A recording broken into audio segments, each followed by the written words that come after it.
I'd like to call to order the Monday, October 20th Learning Services Committee meeting at 5:30 p.m. I believe there are no citizen comments. Okay. And so at this time, I'm going to invite Dr. Gordon to share a few words in response to some of the information that was brought to the board last week. Thank you, Mrs. Hancock. Yeah, we always appreciate hearing from our community, our staff, our parents about issues that are presenting challenges. That does help us get better as an organization. This is an issue, to be perfectly honest, that we've been hearing from our educators and school staffs for several months during our listening sessions around behavior. Myself and instructional leaders held a series of listening sessions at the end of last school year so we could hear directly from our people about what's working well and what needs our attention. We heard there were significant behavior challenges, especially in our elementary schools. That has been a big focus of our instructional team over the summer and at the start of the school year. We clearly have more work and more collaboration to do, and I want our families to know and our staff that this continues to be a focus of ours. I met most of this morning with a few school leaders and district leaders. As any time we hear of any student who is troubled and exhibiting disruptive behavior, we turn our attention to that student and to every student who's in our classrooms that's being impacted. It is distressing to hear from our parents and staff from the last meeting about these concerns. Please know that we're working to find solutions, programs, and interventions that support students and prioritize safe and welcoming learning environments in every school, and every instructional minute counts. We're working together with our classroom staff, school leaders, and student support teams to make improvements that all center on making sure our students get the most out of every minute in every instructional day. But we continue to appreciate the collaboration, particularly in difficult and challenging times. So we continue to work and move forward on solving some very complex and challenging issues that face us. Mrs. Hancock, I'll hand it back to you. Thank you. So at this time, we're going to move to our academic program guide update, and Dr. Christensen will take the wheel. Well, thank you. While I'm the face of this update today, there are many, many faces behind all of this work. For example, Mrs. Stahl, Dr. Bailey, the building administrators, the counselors, department chairs, teams of teachers have all had their hands and their eyes and their words reflected in the academic program guide, and just, again, thrilled to share this with you this evening. I am, and honestly, I am thrilled. On Friday, I had the opportunity, and then earlier this afternoon, to share some of this information with building administrators, and they were very excited in seeing the connections in the work that they do. For example, connections to attendance, connections to transition planning for students with IEPs. So when we talk about transformational, like, I am seeing it and I'm getting super duper excited, so I'm sorry if I go over the top tonight. So just a quick reminder of how we got where we are right now with the APG, Academic Program Guide, but I will be calling it the APG affectionately. It does replace our former course offering book, which is now out to pasture. It is truly designed to be engaging and informative for our families and for our students, to really transform the way that they look at and plan for their trajectory through middle school, high school, into whatever is after high school, whichever door they choose, but certainly college, university, and careers. It really is aligning their interests to pathways, some of the things that they may be exploring and identifying through school links and other tools. This brings all of that together and really does help them with purposeful planning, not just, oh, I guess I take this class next, but I'm taking this class because this is how it aligns and fits with where I'm interested in going at this time. It does also align with the PACE framework, which we talked about last year with our College and Career Readiness Committee. It also, as I mentioned before, does align with school links as well. It is nearing completion. And we are and have been on time with deadlines. We are just in that final phase of cleanup as well as final organizational details. So I'm not going to be able to show you the live online resource yet, but it is very, very close to completion. This will be available for our students for their course selection for the 26-27 school year, which begins less than a month from now. So in the early mid-November. Oh my, look at that. This is the cover of the online resource, and it's not a book, and so I keep trying to retrain myself, so if I call it a book, it is an online resource. It is not bound, it is not paper copy, it is not something tangible in your hands, but it is interactive, and that makes it iterative. So like during any point of the school year, if there's something that adjusts or shifts, we can in real time make those adjustments and shifts instead of having to wait until next print time in October. We did lean into, as you probably recall, other high school districts who had similar program guides really as a model and as a source of information and inspiration. But I'm going to tell you that what they don't have, that we have, is they don't have the power of a unit district. And that, I think, is really seen throughout our APG, because we do link from sixth grade coursework and interest inventories all the way through post-secondary planning, and even access to things after high school for our students. And that's not something that those high school districts have, and I haven't seen, and I don't think Mrs. Stahl has seen in any district, the same type of format, so very, very proud of that work. This is our table of contents. And so on the left, you can see that it kind of organizes where you'll find each of the different items that will be also linked. So you can click on that. If you look at the very bottom on the left-hand column, you can see the tabs at the bottom, and those will be live also, so that if you open the resource and you just want to jump right to pathways, you have a place to link to jump right to pathways, or if you want to look at the actual course descriptions, or if you're interested in the policies and procedures in the building, you'll have access to do all of that. Underneath that table of contents is really the connection with our district philosophy on education as well as board policy, to make that link and that connection known right away.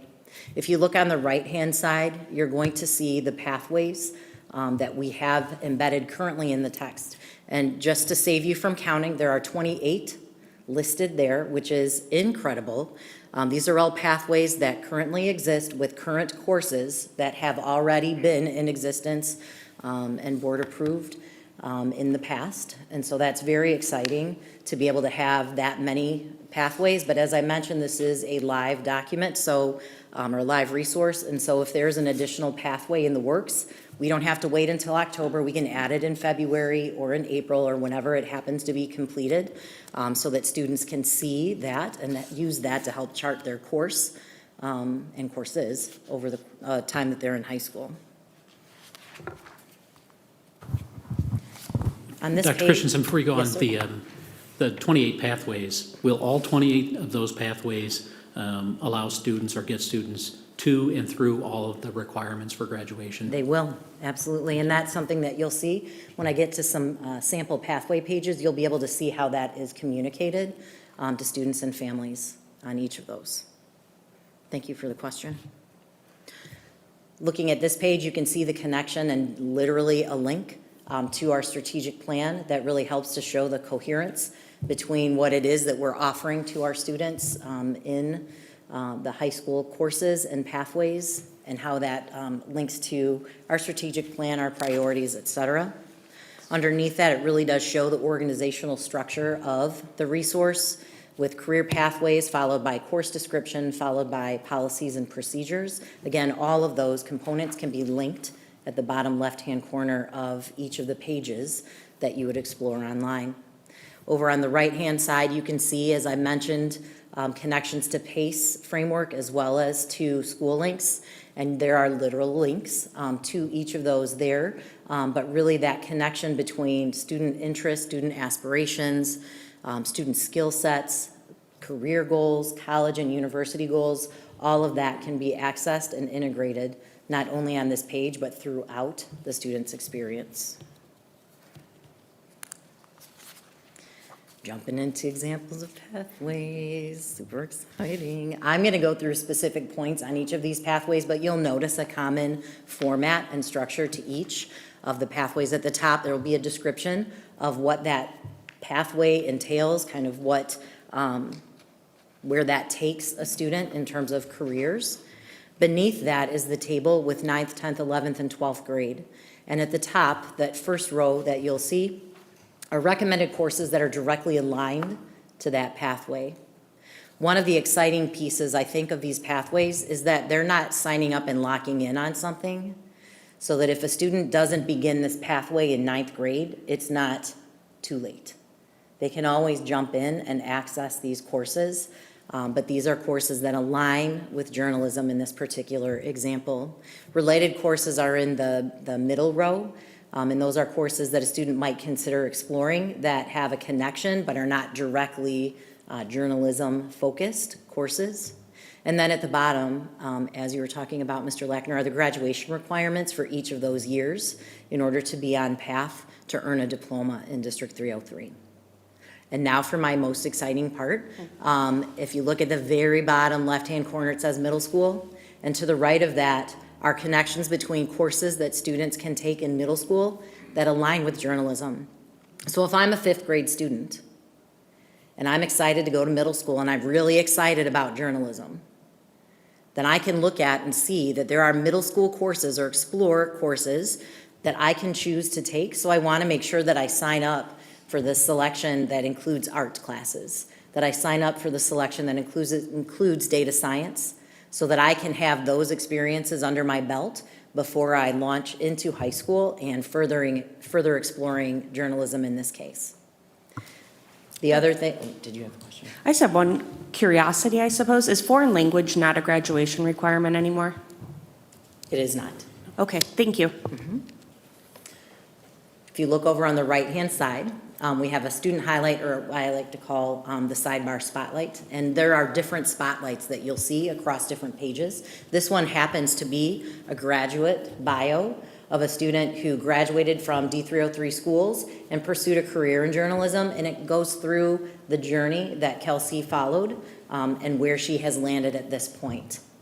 You also, on some of the pages, will see that there are perhaps descriptions of the value of the coursework aligned with that particular pathway. You may see different unique classes or experiences or opportunities that are embedded within the pathway. So that will change between different pathways. I tried to grab a variety because I'm not sharing all 28 pathways this evening, though I would be very happy to talk about them all. As Dr. you can Christensen? only imagine.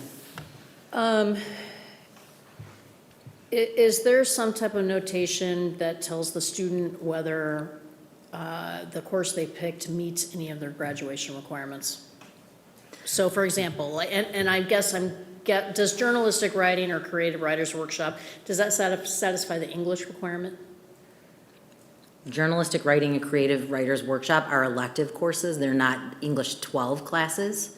So they do not count they count towards an elective credit towards Right. graduation. That is also a requirement to have 11 different credits in electives. But the CMS, that dual credit course, Fundamentals Yep. of Speech, that also is an elective course, but it is a dual credit course. So they'll have college credit embedded within that pathway as well. So I'm wondering, is there somewhere that that a student can determine which things will meet like their English requirement, for example, versus the others? And I think the intention was to have that bottom so that the students can choose the courses like English 9, 10, or 11 classes, for example, for English. I hear exactly what you're saying, and I think that's something that we should consider on how we might communicate that. And I also think that that will be a strong part of the conversations that students have with counselors. Yeah. One of the things that I think is also transformational with our APG is the topics and the types of conversations that counselors and students will have time to engage with. with all of this information and all of these connections available at their fingertips and on their screens at home for both students and families, what is not going to have to happen, at least not as frequently in those counselor one-on-one meetings, is a discussion about what are the options or opportunities that are available. Rather, it can be about, so let's talk about the graduation requirements, and let's talk about your pathway, and let's talk about how we can best align that, and let's talk about school links. So it really shifts the conversation to really advisement in that regard, as opposed to determination or selection of courses. Yeah, I hear everything you're saying. If you would, though, I guess just Yep. take, I took note, yeah. surprisingly, or not. All right, I'm going to move on to the next example that I have, which is culinary arts. Again, the description at the top, I want to again point out the middle school connections for families to begin seeing, for example, in fifth grade or earlier if they choose. I really want to call attention to the column underneath the word post-secondary at the top, and really talk a little bit about what falls within that center column. The top section is career-related electives, so they're not directly culinary classes. But if you're looking at different careers in culinary, then those are, perhaps you're looking to own your own bakery, or perhaps you're looking to have an interior design company, but you also are thinking, you're into family and consumer science. Like, those are other classes that really work on that design skill, on those planning skills, and on the technical skills. Again, photography could be that you're looking at doing photography of different food items for lots of different products that you would be helping to market, perhaps. Underneath that are career-related activities, and those really refer to organizations and clubs within the school that would be connected to that particular pathway. One of the things that you'll see on each of the pathways is that athletics is listed. That is because of the communication, the teamwork, the camaraderie, the collaboration that is part of being on a team is also directly related. Those skills are transferable to any of our different careers and really adult living. Family, Career, and Community Leaders of America, FCCLA. Not only is that a club for students who are interested in culinary, but it also does allow for numerous competitions at the state level related to culinary, but certainly other family and consumer science activities or focal points, but also the national level for exposure for different colleges, universities, and career opportunities. You'll notice at the very bottom of that center column, it talks about a 4-year university requirements. These are typical requirements. You'll notice the asterisk statement underneath that individual university requirements may vary, but one of the, again, exciting connections is that if I know that I'm interested in this particular major or this particular pathway, and I know of a college or university, when I go into School Links and I can search for different universities that offer that pathway. For example, culinary arts, Illinois State University, especially for education, is the only school in the state that really offers that programming. And so they'll be able to say, okay, so are these the exact same? They can search for the high school graduation requirements for admittance into that particular university. Again, on the side, we have the spotlight. This happens to be a course spotlight, and this is one of the courses in the 11th grade suggested timeframe. And these are some activities that students can engage in that course, some of the skills that they're applying in that course. And of course, we can see some of the products that they have developed and created through engagement in that particular course.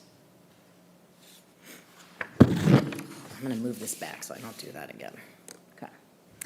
Shifting to another pathway, which is engineering. This is the one that we have an endorsement for, and I know we've talked about that over the course of the last couple of years is that endorsement. But we, on the spotlight side, on the right-hand side, really go into explaining what is that endorsement, what does it entail, what does it mean, is it something that I'm interested in? It shares some information to help lead to that. It also does have some links and some further information if that is something of interest. Of course, if a student engages in this engineering pathway, it's a choice to also be a part of the endorsement. But that is an opportunity, and that is recognized by numerous universities as well as delineated in, like, on a diploma and things like that, or in a transcript, I mean.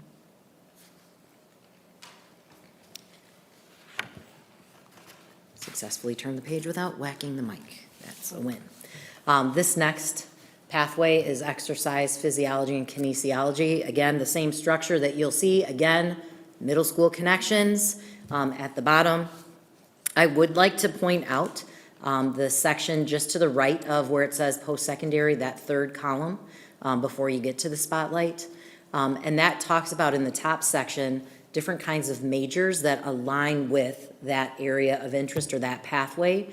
And so that also provides students an opportunity to search that in school links so that they can make those connections, identify the universities that have that area of major, do some exploration with that. Below that are future careers. Neither of these are exhaustive lists, I will say, but they do provide some opportunities for ideas of the types of careers that are aligned with that particular pathway.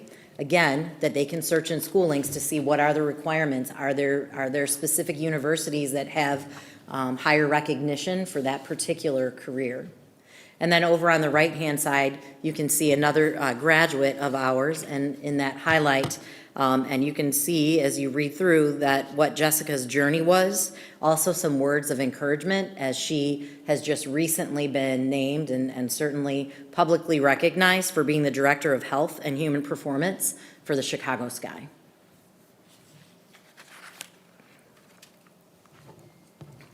And our graphic arts. What I really wanted to point out here, again, the connection to the middle school, but looking at the spotlight on the side, this is an example of a pathway that really highlights the value and the purpose of the courses in addition to the pathway, how this can connect with and correlate with various skills that are life skills, but also relative to multiple different careers within graphic arts, but also beyond.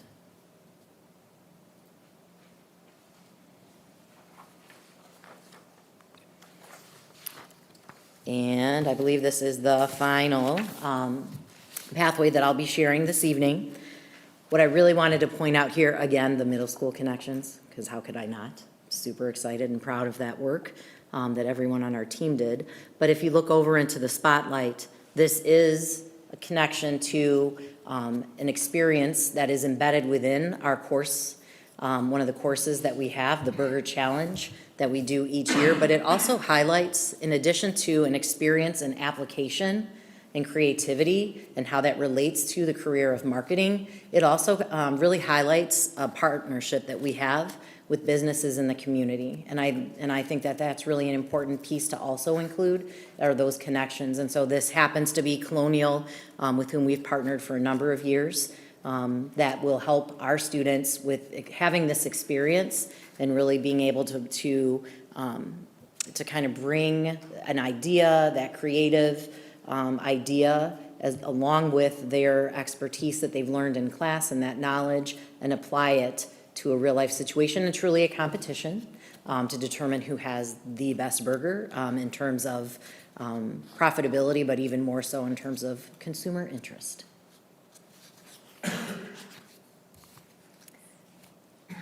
Finally, I am showing you a page that has the course descriptions. There are many course description pages, but they look suspiciously similar, just different titles of courses, et cetera. But the structure is the same. What is unique compared to our former course offering book is that in addition to information about the course, the description, and in addition to the course number and the length, there is a connection to NCAA eligibility for that course in terms of accepted credit. If a student is interested in pursuing athletics outside or after high school at the university level, this will help them to know if that's a course that will be recognized and honored. And it's really important that they know that right away. And to have that available at their fingertips right by just reading the course description is helpful for them with that. We also will continue our counselors in having their evening events where they share more information in detail about NCAA eligibility, but this is definitely a way to make that connection. And then if there's a course fee just to the right of that, it would also be indicated there. You see NA or not applicable on these courses, but if there were a fee, it would say yes. And there will be a live link that takes the viewer to a document that shows what the current course fees are, which I believe are approved in February at the board table. So that would be updated information. It won't be embedded just because of the technical shifts and changes that would require. But it definitely will be linked so that when a family is determining and a student is determining, am I interested in this course? Can I fit this course into my schedule? Is there something else that we need to consider? That is something that is readily available and easily accessible to our families. Can I ask a follow-up to that? So what is our process today if a student is looking at the fees and there's a hardship? If there's hardship, and then there are ways that those fees can be waived in terms of like free and reduced and things like that. But if there are other hardships that emerge, that's something that typically is communicated with the counselor. Okay. And then that is something that they can help support with, because we certainly wouldn't want that to be limiting. Right, okay, thank you.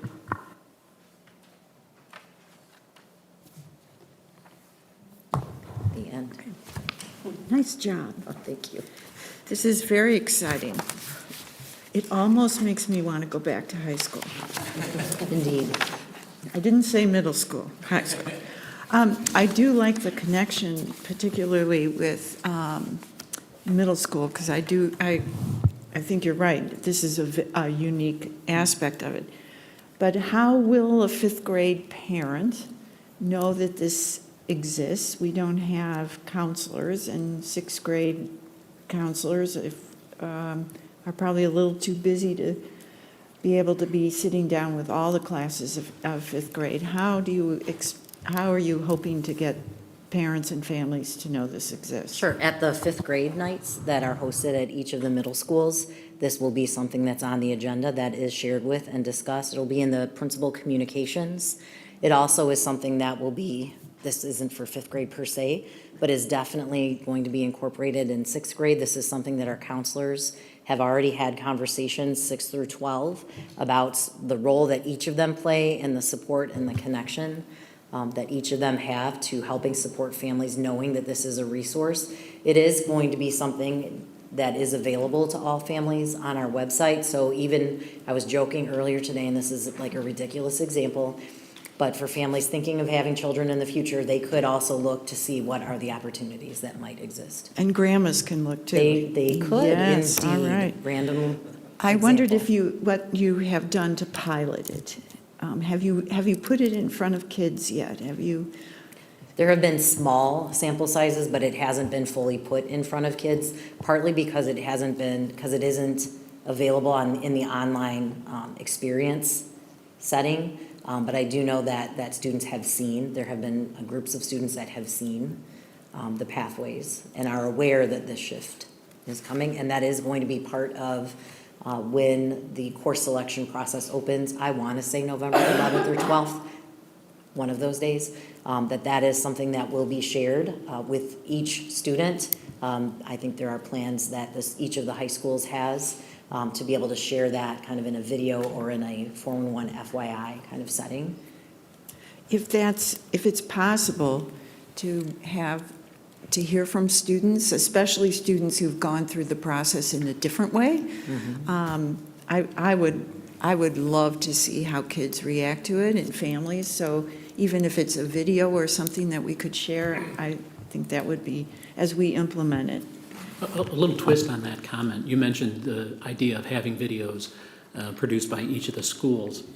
We have different users of the system, both the students themselves and their families, Right. be they grandparents or otherwise. It strikes me that there will be various levels of comfort or discomfort with a digital environment. And if there's opportunity to create a training video that takes someone through the click-throughs on the screen to answer some of the questions like the ones Mrs. Fairgrieve mentioned about requirements, I think that would be quite valuable. Thank you. I have a couple of content questions, and that was my only kind of formatting question. Okay. So content-wise, we know that based on our latest data about incoming classes and existing classes, that we're still in the mid-80s of percentages of our students who expect to go to college. When we look at things like any one of these pathways, particularly in the light gray band, there's a high level of variability in the quality of or difficulty level of courses that fulfill requirements, be they AP courses or honors courses or standard courses, et cetera. We also know that the most selective schools and highly selective schools, even selective schools, consider students' performance relative to those courses that are on offer. How will this integrate with the school report cards that we share with universities when we report students' relative performance amongst their classmates and their consumption of the offered courses within this program? I think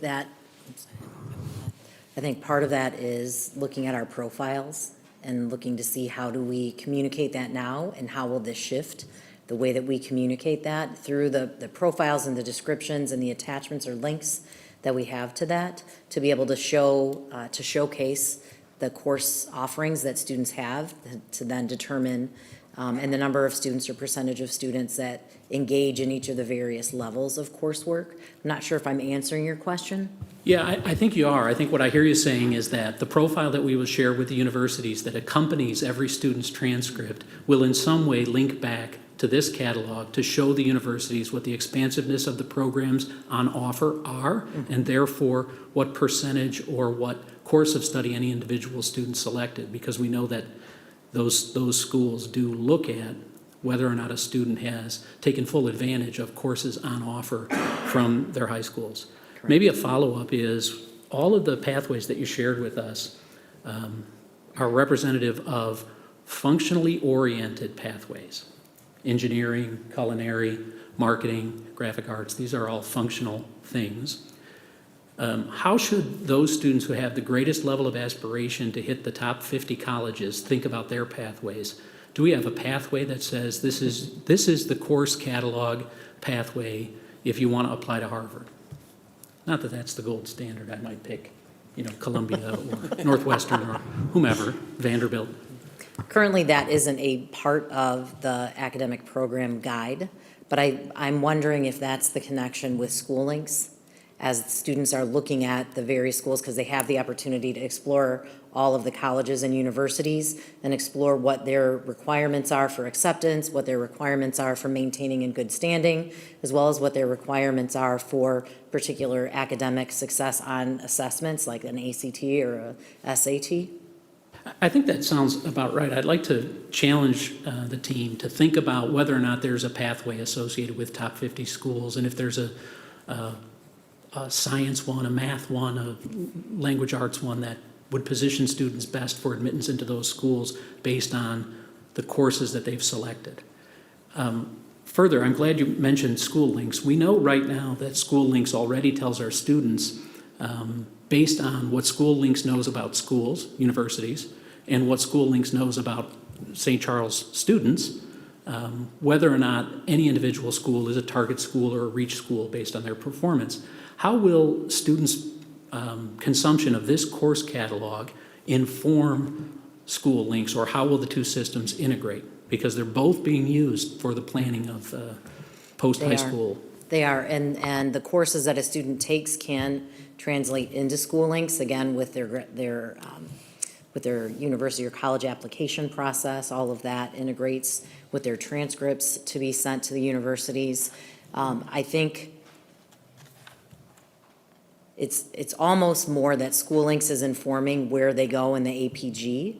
And please correct me, Mrs. Stahl, if you're feeling that there's a different direction for that. But I feel like when the students are completing the inventories and they're doing their interests and identifying their interest and their skills and what they perceive to be pathways or careers that they're interested in or universities that they're interested in, that's going to help guide them to considering engineering or considering actuarial science or considering automotive tech. that will then bring them back to the pathway that will help them to not only align the majors and the careers with that particular pathway, but also with the courses that will lead them to that pathway beyond high school. Yeah, I would agree with that. I think the beauty of School Links is the deep dive into, based on what I'm interested in and how I'm feeling and how I'm answering questions, what I think may be a potential major, where I want to go. What does School Links help me to realize about myself? How does that align to a specific area? I'm thinking of, for instance, our pre-medicine pathway, for instance. Health sciences is very popular within School Links, as you'll see. I think that expands just beyond pre-med specifically. It's also nursing, et cetera. But knowing that and getting that information as a student based on what I put in and also what I share, getting the information from School Links and then turning it into, now let me look at the APG and let me see what my particular school district offers me in this area is the progression. So we are trying to integrate two things. In addition, I think, to be honest, if you're looking at a top 50 school in pre-medicine, then while it's interesting to know that I need to complete so many credits of English, it is more important to know that, to your point, Mr. Lackner, when those universities look at that school profile, they're going to be assessing the level of rigor you chose for yourself as a student. So did you engage in an AP English? Might be important. Did you engage in one of the many AP sciences that you could have during that time in order to also paint a picture beyond an interest in a pathway or in an interest survey? How are we also advising to matching whatever it is comes out of School Links? We've tried in the APG to say, if you were interested in pre-med, here are these courses that we have that we might uniquely offer in this district. Health careers, advanced health careers that may not exist elsewhere, that you may not have otherwise been aware of. This is what we offer in the area of anatomy and physiology or forensics. So we paint the picture of what we offer currently alongside that deep dive into their interest areas. I think the more that we can press on this issue, I'll just use another example. We're blessed in the state of Illinois with the University of Illinois engineering program. It's a top 5 engineering program in the U.S. for undergrads. That program, if we look at this catalog on slide 8, has all those requirements, Mrs. Stahl, that you just suggested in terms of participation in non-engineering challenge courses, like the AP courses, and certainly the further left you can take that AP calculus, the more likely you are to be admitted to that program. It is also true that we have plenty of other really good engineering programs in state universities here that might have different sets of requirements. And so what could be an evolution of this environment would be something that better links the two and helps the counselors have conversations that if a student's ambition is to go to the University of Illinois engineering, they really ought to look at that AP calculus in 11th grade, not 12th. It's a different requirement set. So I just think that this can't serve as the sole conversation point, and that there will be variation that has to be addressed. And to tag on to that, I know there are students who are not sure yet what their pathway should be. I think this will be a fun adventure for them to say, oh, I kind of thought about this and that kind of thing. But how, if I'm a student who, right now, I don't know what I want to do. Maybe my mom knows what I want. She thinks she knows what I want. How will this be used for a student who doesn't have a clear pathway? I think that is part of that those transformational conversations that happen with counselors, is to really then be able to explore and to really look at both the APG along with School Links and the inventories, because with the PACE framework implementation, students are engaging in college and career readiness work in 6th grade. And so they are completing and working through a number of experiences and lessons that align with college and career readiness that help to lead them to areas of interest. And then that becomes the conversation not only at home with families, but also with counselors. And that's something that our middle school counselors are aware of and are extremely successful with, and this will open the door even further for those conversations. And then likewise transitioning into the high school and having those conversations with the counselors at the high school level. Also, with so many people's involvement and understanding of the APG, for example, department chairs, teachers, administrators, et cetera, will be speaking the same language and being able to access and utilize the same resource, online resource in the same way. Another thing that perhaps I didn't mention was really with any of these pathways, there isn't a you must get on to that pathway in ninth grade. This is a sequence of courses that will align with that area of interest. You may be engaged, depending on what your schedule looks like, in multiple pathways at once, and then choose as you progress through into your upperclassmen years to identify one that you're really wanting to focus in on.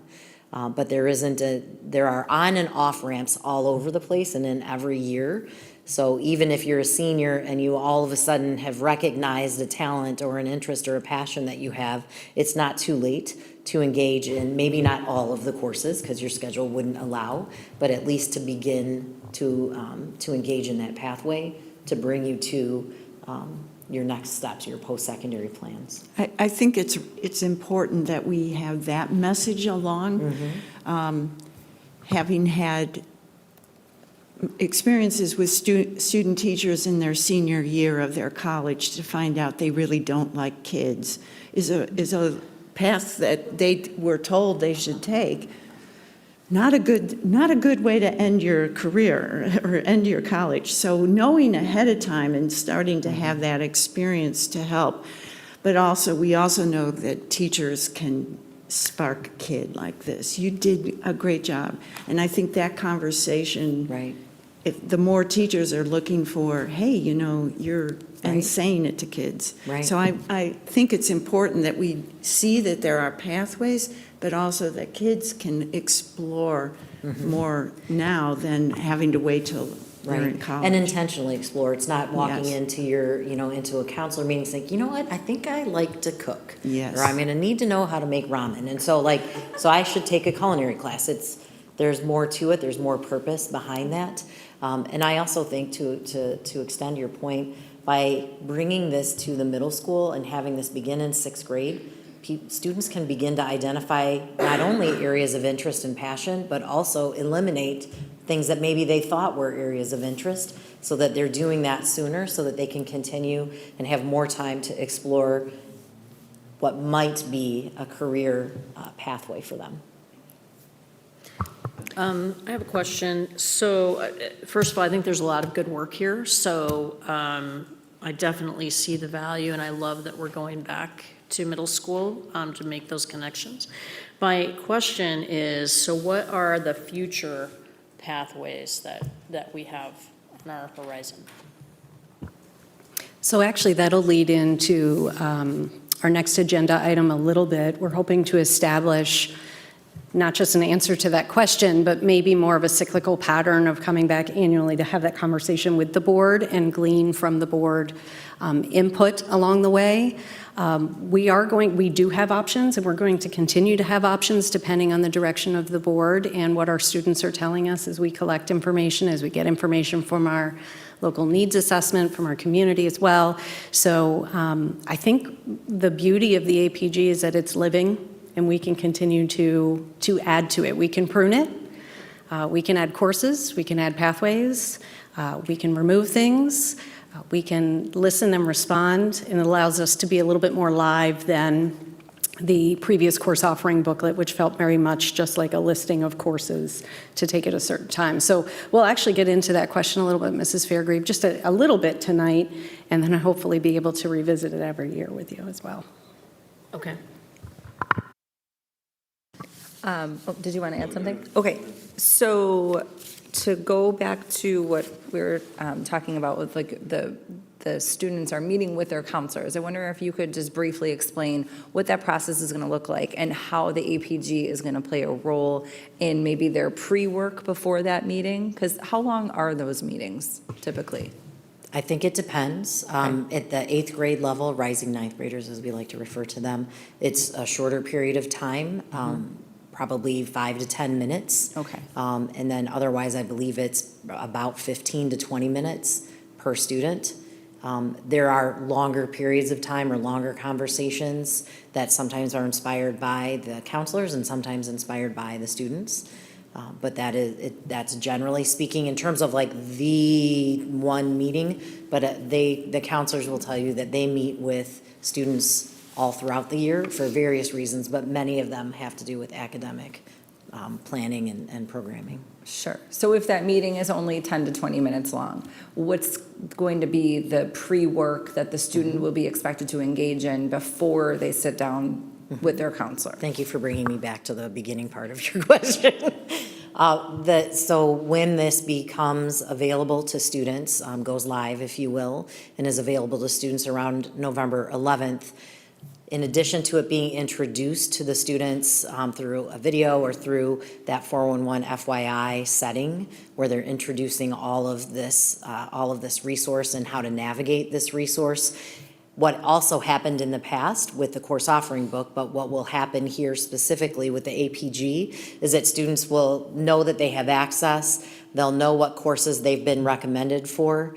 They'll know what courses are available to them, and they'll be asked to, and families will be communicated with as well. And I've heard the suggestion for videos, and we're gonna think about how we can do that to help families navigate at home as well. But be able to look through so that when the student comes to meet with their counselor, typically they have identified some courses that they're interested in. And in the past, it was more looking at asking about their interests, but also giving them information about courses that they'll now be able to get more readily and in a more connected and purposeful way, so that before that, they'll have that information and have those considerations prior to the meeting with the counselor, so that the counselor isn't providing that access and putting together those pieces, because it was kind of piecemealed and it was discombobulated, if you will, with the course offering book and the way that we had different Google Docs and spreadsheets and things like that. So this has it all in that one place, so they'll be able to access that before, so that the conversation can really be at that time about the pathway. And certainly throughout all of the times that they have, counselors have discussions with students, there is that element of what's next for you, what colleges and universities are you interested in, let's do some exploration, let's talk about school links, let's talk about these connections. So it really does take that informational piece and knowledge building piece off of the purpose of the meeting, so that it really can be about advising and connecting and purposeful selection of pathways. Thank you. Anything else on that? I would just want to say thank you. I don't believe we've communicated clearly enough the amount of work and time that went into this. This was a significant undertaking. This wasn't just a little reorganization of the old COB. This was a reorganization of our thinking around how our students are going to be able to access courses and see themselves in pathways and be able to better communicate to our students, to our staff, to our families about all of these different pathways. 28, did I hear? 28. The other piece that I also recognize in this is D303's commitment to the exploratory courses and CTE courses like never before, by saying these are critical to our young people to have experiences here beyond core content. And I think we've kind of known that, but we've never explicitly said these courses, these offerings are critical for you to have these different and unique experiences. So when you walk out of our doors and into that next phase, be it college, where roughly 80% of our students are saying that's where they want to go to, this gives them those pathways. Or if they're walking into military or to careers right out of the gate, they have these different opportunities and unique experiences. That's the piece that I find so transformational about this work. The other aspect that I want to highlight is the significant collaboration across our organization to make this come alive. We have leaders in this room. Thank you for your leadership on it. But in every building at the secondary level, there were different touches on this to improve it, to think differently about this work, and I'm just truly grateful for our academic program guide. I think you were super kind in our old COB, discombobulated, I believe the term was. That was a very kind phraseology of what it was. I think most people didn't even know where to look for it. And to organize it in the manner in which you all have, I'm incredibly proud. I will say this, to Mr. Lackner's point, our students have almost that four-pronged approach to walking down these pathways. The APG is an aspect of it. School links, our counselors/staff and their families, all coming together, but with a tool to guide them in their conversations. I think for us, a first time where it's easily accessible, where the linkage will be right in our tool, in the APG, and allowing for those pieces to actually have those conversations. I think the pieces the board brought up here tonight will also enhance those aspects. I am incredibly proud of everybody, the work that went into this to really set D303 amongst the leaders in the state and being the leader, because as what you said, most of the districts that we were looking at for models were high school districts. They were not unit districts. And with the work leaning into, in the board's voice on this, how important the board made this around middle school, and that we're not communicating to our rising middle school and rising high school students. This was an important move, but it took the board, administration, our staff, really collaborating around this work to move it forward. So huge amount of gratitude for everybody's work, and that includes the board's work and the board's voice as we went through this process of, this is one of those aspects of high school transformation that we're starting to see the tangible evidence of that work. So thank you. I do want to, just one more time, I know that Mrs. Stahl has been heavily involved in this, but I really would like, and I know she'll be up at the table shortly, but really do want to highlight Dr. Bailey for really coordinating with each of our secondary buildings and working with teams to have feedback loops, to fortify language, to really bring comparisons for consideration. And her leadership was extraordinary with all of this work. So thank you, Dr. Bailey. I just have one tiny thing as I'm processing all the things that you guys are saying. I think that you're probably going to do this, but I want to just say it, is that I own an 8th grader, right? I think this needs to be a separate communication piece, because the newsletters that come, right, are just so detailed and there's so much scrolling. And if I see something in there that mentions high school next month, it doesn't feel like that matters to me. And I am your target parent. So I think it needs to be a separate standout email that says, read this, right? Pay attention, because I wouldn't, and I'm them. So just a thought. Thank you. I have a feeling our communications team will be all over that kind of thing. So we'll move on now. Mrs. Stahl will give us a presentation on early college and career opportunities and course recommendations.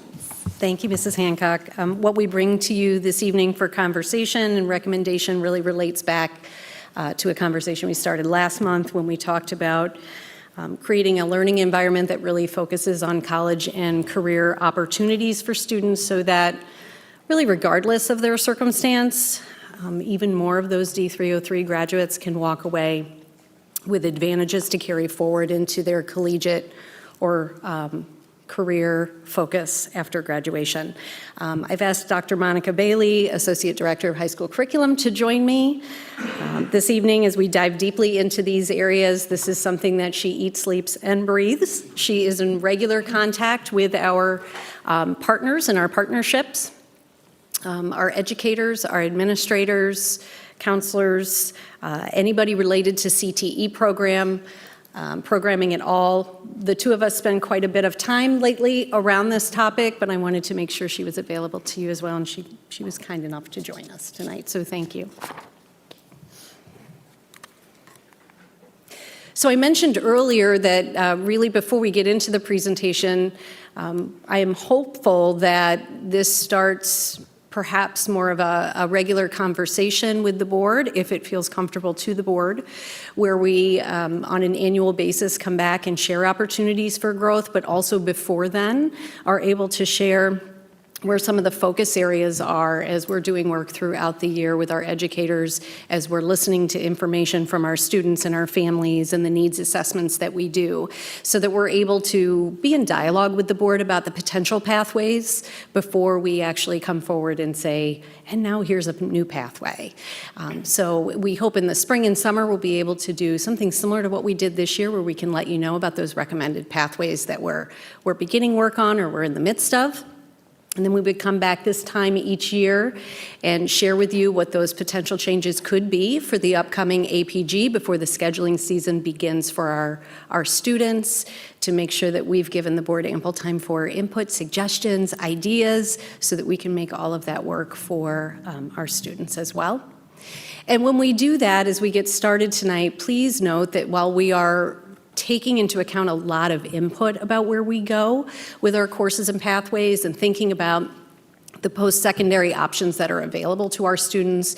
What happens in the background is we are also, before we thoughtfully bringing forward any recommendations, thinking about things like staffing and certifications. Sometimes there are opportunities that we think are available to us and perhaps that we don't have the makeup to do that quite yet. So we are filtering through these things in order to bring you the best recommendations at the moment based on the information we have, but we certainly can entertain all options.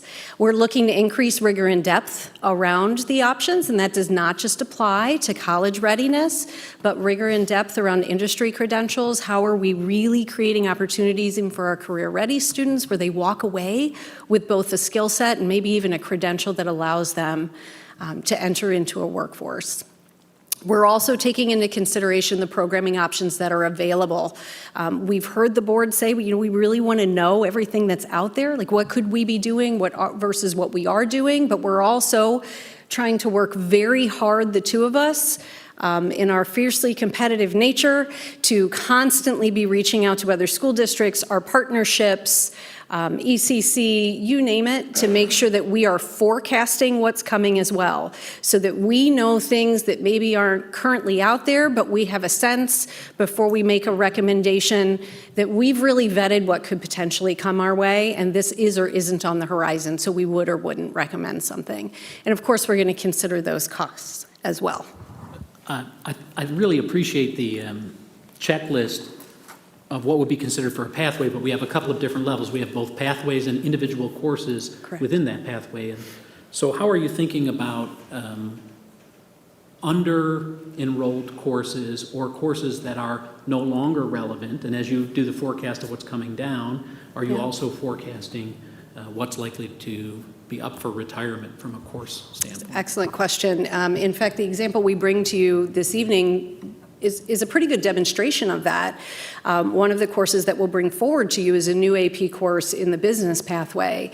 And through some pretty intense work with, and really positive work with our CTE and business departments, some of what they arrived at was there are several courses here that probably either need to be sunsetted because nobody's engaging in those anymore, or are very close to being sunsetted, and it's actually maybe more advantageous to students to shift to more of a different focus. So is that course something that is pruned and goes away? Is it a course that turns into something else with a different industry credential? Business was an interesting place to start because while web page design sounds exciting and difficult, in fact, that's changed quite a bit. And that may be a course that doesn't necessarily meet students' needs in the ever-changing world. So what has been nice about the pathway approach is that when we consider adding a course, we consider adding a course to pathways. So for instance, one course we bring to you tonight is going to enhance 3 pathways. But we also consider what other courses sit in that pathway. Are we duplicating? Are we presenting something that's more rigorous, which then allows us to sunset something that oftentimes even educators are saying, I'm not sure this is really what this industry looks like right now. I'm not sure this is reflective of an entrepreneurial focus, for instance. And with the business example that we'll talk through, we actually had 4 courses that had either sunset themselves over time because students weren't enrolling in them anymore, or were so close to sunsetting that we were able to think thoughtfully about how could we reallocate student enrollment, honor the student, but provide them an even more applicable pathway. I just have a, more of a statement, I think, related also to the checklist for the considerations for pathway development. I just would like to note again that while the cost of implementation and the staffing and certifications are important, I would hope and expect that our forecasted needs for students in the future would be more heavily weighted.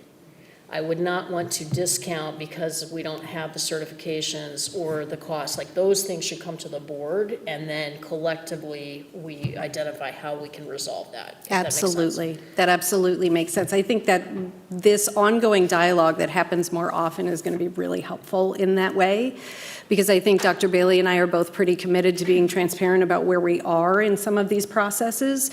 So we're very comfortable saying, for instance, I'll be very honest with you right now, that one of the AP courses that could potentially be available to us in information technology, AP cybersecurity, really isn't necessarily available to us given certifications that we have right now, given our constraints for scheduling around those that we have that are certified. And that is about as honest as I can be. That is absolutely true. We need to be having these conversations so that we're allowing the board to sort of weigh in. And we want to dig through and be able to bring that information back regularly and not just annually when we're saying, and now it's time to add a course or not. So I appreciate that very much. Thank you. So what we'd like to do is we want to recognize the more that Dr. Bailey and I really dug into this, and we even worked alongside Jennifer Porter as well, we realized that this work is a little like peeling an onion. And I'm not sure that we as a district maybe have peeled this deeply before. So I apologize if we get really granular. At the same time, it's kind of exciting to start to look at what exactly are we offering when we say early college credit opportunities that exist for D303 students. What exactly do we offer in the area of career readiness?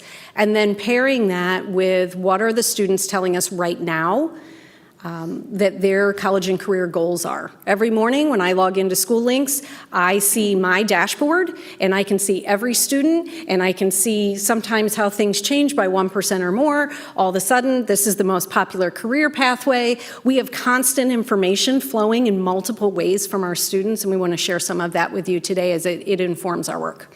And then are there opportunities and challenges that we want the board to be aware of as we continue to grow pathways and courses related to college and career readiness? And then we'd like to culminate with a few opportunities that we would like to recommend to you tonight in the college and career ready area. So if we start with our early college credit opportunities that exist, they're really in 3 overall categories, some of which you may be familiar with. Our advanced placement or AP courses, dual credit courses, and then we also have articulated courses within our district as well. And you may be aware already that we have, for many, many years in District 303, been offering our AP courses. If you're not aware, this is an opportunity for students to earn essentially college credit and be completely immersed in a college-level work experience while still in high school with the support of a high school teacher who instructs that. It oftentimes allows our students to earn college credit, perhaps a higher placement. Sometimes they get credit for the class in college. Sometimes they get elective credit, but oftentimes with college credit-bearing scores, students can save money and time. Families can save money and time later. Was just talking to a student who's going to go ahead and enter college next year with 41 credit hours. So there's definitely an opportunity for a parent to feel the benefits of that and a student also to potentially feel the benefits of that. It does, as I mentioned earlier, our AP courses allow students to stand out to colleges. It very much shows a university, and we have heard this from admissions counselors over and over again. Please, please, please allow your AP offerings to paint the picture of who you are as a student to us. So if you are interested in pre-medicine, we want to see that you've pushed yourselves in those, for instance, AP Science courses. It may or may not be necessary, depending on your future goals, to be AP in every area. But we're definitely looking for you to tell us that you studied a subject in depth, so much that you were ready to do college level work or willing to push yourself to develop college level skills around that work. Right now, and we'll try to give you a snapshot throughout the presentation, we offer 33 AP level courses in our district. If we look at actual seats filled right now, we have 2,726 student enrollments. That's not individual students, but actual seats filled in all of our AP courses right now. I appreciate the focus on standing out to college, developing the college skills. I think those things are really important. One thing I have found, and I want to be careful about, is over-promising that colleges will accept all of those AP credits, because I have found that a lot of them are putting limits on what they will accept because their businesses also. And so, but I think those other things are really important. Absolutely.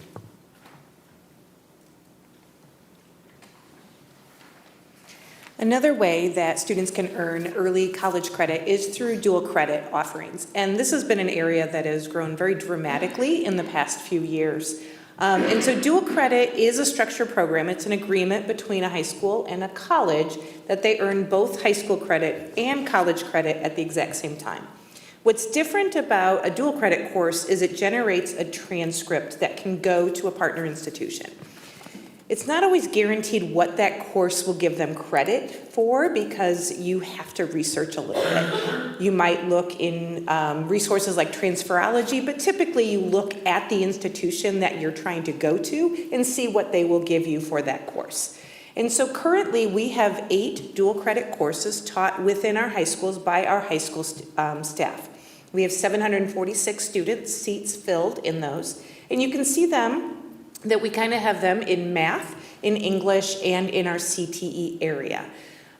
These partner institutions, we have ECC, College of DuPage for our fashion studies class, Waubonsee Community College, and we'll get to that one in a second, through our Fox Valley program, and the University of Illinois. We're one of the few institutions in the state that offer advanced math topics taught through the University of Illinois. That one is a little different in that it is actually taught by University of Illinois professors, and our teacher serves as a facilitator of that class.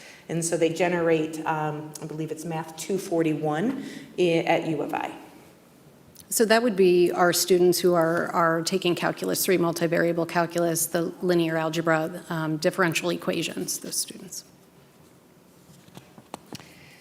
We also have dual credit that students can go to our partner institutions for. And typically we see this at ECC or Waubonsee Community College.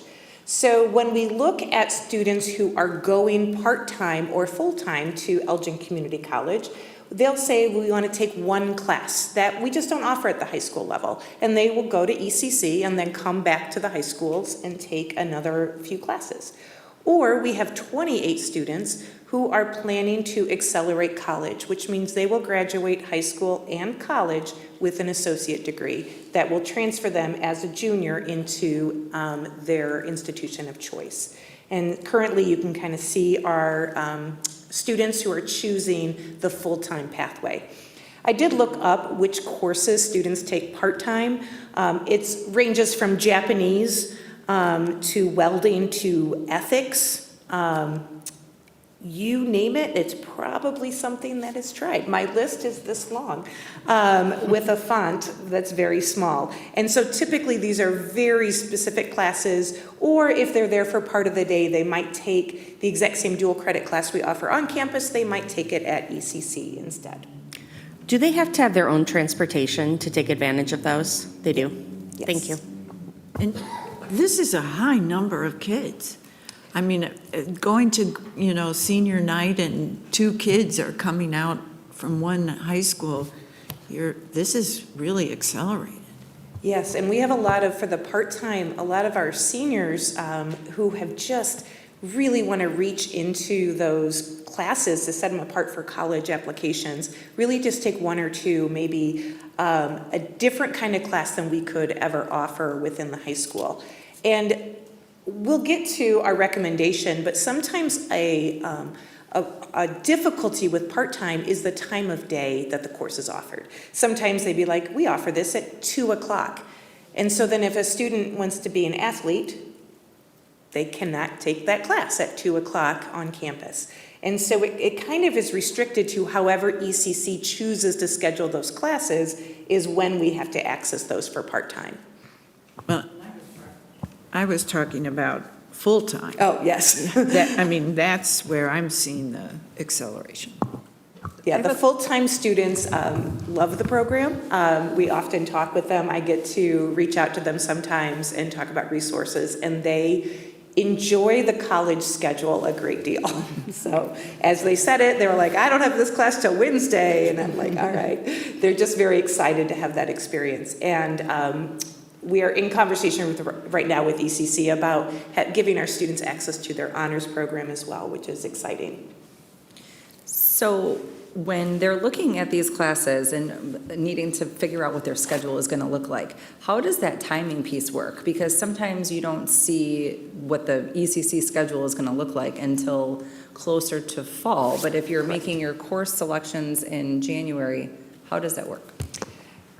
Creatively. So usually they try to block a certain part of the day and keep the other ones a little bit more open. I think our counselors have been pretty creative, but we do have students going afternoon or evening to take advantage of some of these courses when they're part-time.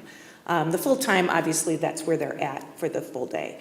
But for the part-time, they kind of have to work a little harder to figure that out. It takes a lot of coordination. And the thing I haven't mentioned yet is they do have to have college entrance requirements met. So that means usually our juniors and seniors, they have to show that they have taken the admission test to enter into ECC or have the SAT score that qualifies them to enter into ECC. Another early college credit is something called articulated credit, and this is one that is often very, very confusing to people. Articulated credit is reserved only for CTE classes, and this is a proficiency agreement that we have with our partner institution. So when we offer a course that is articulated, that means if the student enrolls at ECC, because all of ours are partnered with ECC, within 27 months of graduation and produce their St. Charles High School transcript and have a B in that course, they will get credit for that course for free.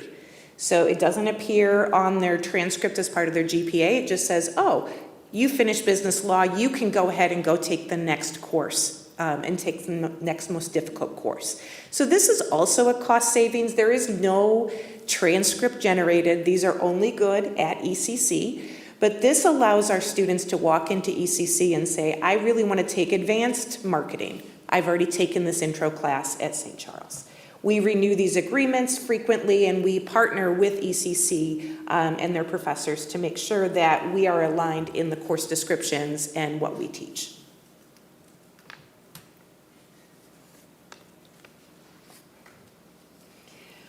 One other early college opportunity is through our partnership at Fox Valley Career Center.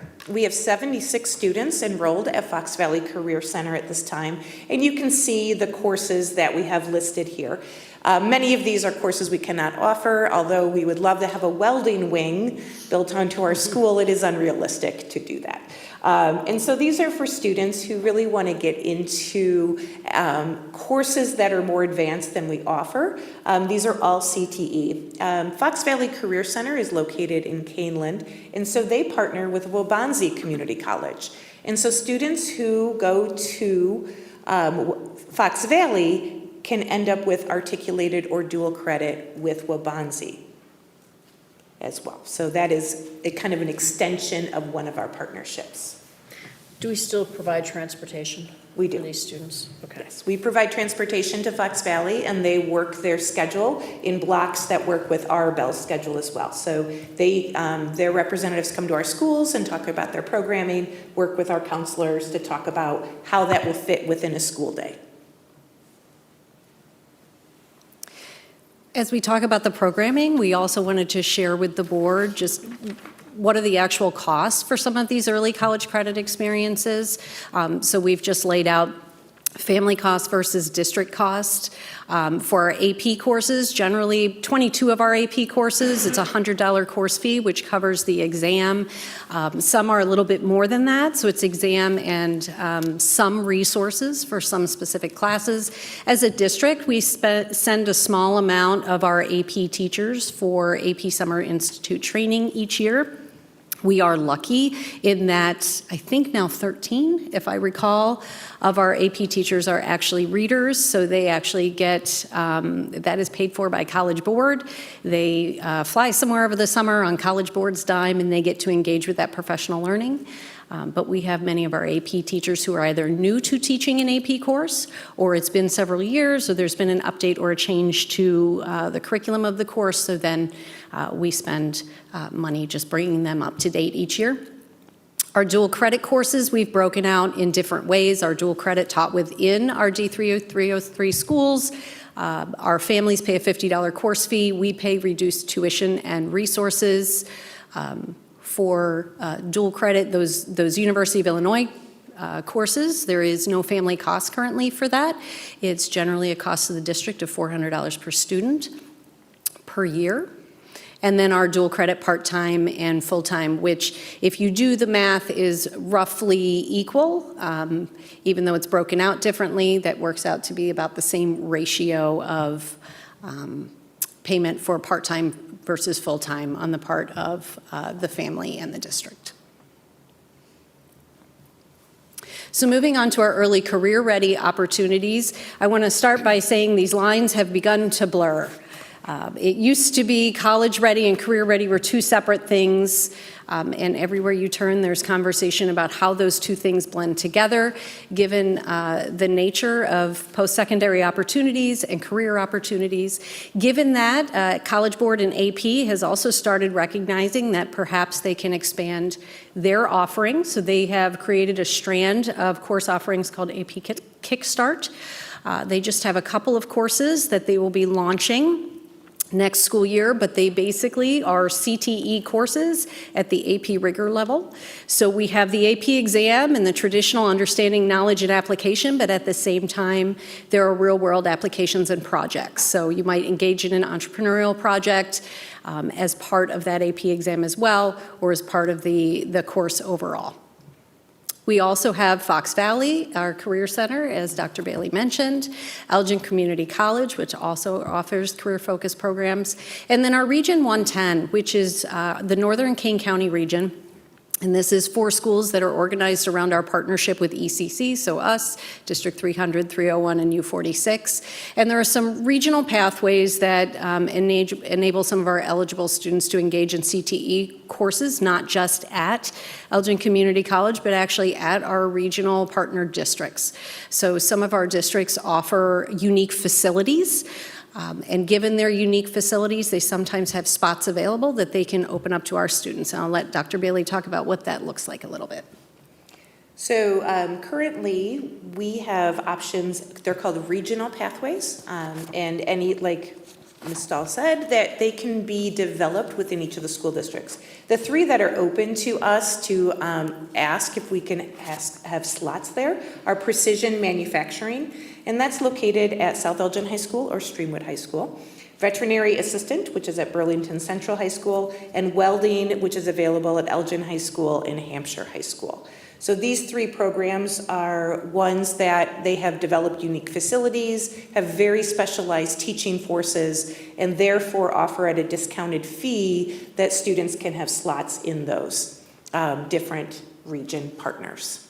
So from a big picture lens, and I was just meeting with some of my counterparts in the Naperville area and a few other areas, it's an interesting conversation right now around the facilities piece related to the concept of CTE and career readiness and college readiness. And in some of these cases, especially in the ones that Dr. Bailey mentioned, we're talking about facilities that are equipped with a lot of really expensive equipment in order to be engaged in precision manufacturing.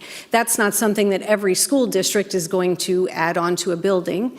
But what we're seeing now are conversations in regions where those schools are sharing their resources and opening that up so that perhaps a school district could be a flagship in one particular area and have that available to their own students first, but if spots are available, then they're also able to open it up to partnering districts. So essentially what's starting to shake out is a conversation about whether or not school districts want to create a web that allows us to utilize each other's facilities alongside our programming. And it's really in its infancy. I mean, we are not fully engaged in this process yet, but it's a conversation we wanted to bring to the board to let them know is a dialogue that's out there and potentially available to us going forward in our planning. So the Region 110 that's aligned with the ECC junior college boundaries, community college boundaries, what's the funding mechanism for the programs that exist? You mentioned 3 programs in 4 different schools. Mm-hmm. Are those fully funded by the districts? Are they funded by state grants? What's the funding mechanism? And then the governance for who gets to decide which programs get set up in which districts and what the high school district sharing arrangements look like? Trying to break down your question, make sure I address it all. These are programs that the district chooses. So if, for example, Elgin High School, I'll use the welding example, that was something they wanted to invest in. No one is telling them they have to do that. And as they developed it, they realized there is a need for welding. We have a lot of students who take welding classes in a lot of different locations. That is a high demand area right now. And so they invested in that, and then for the fee of $1,500 per student, they invite other school districts to send their students there. Most of the time, the transportation is paid for by the school district going there, and that is because it's for CTE programming offered at a discounted rate with reimbursement from the state for that bus transportation. This is true in all of the regions in the state, this kind of flat amount that the partners, because they're trying to encourage these partnerships in all of the regions around the states. Trying to remember the second part of your question. I got 3 of them.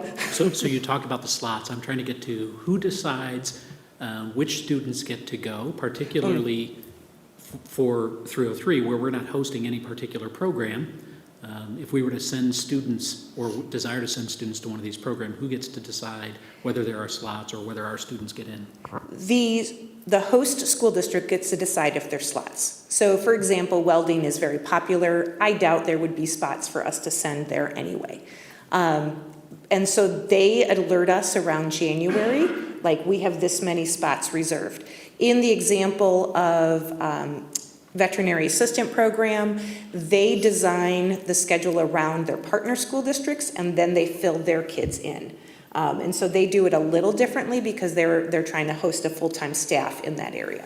So it depends on each of the programs. I can tell you like Precision Manufacturing at South Elgin is expanding their programming, and I don't know if there's space or not. These are not, they get to decide and say this is how many we have.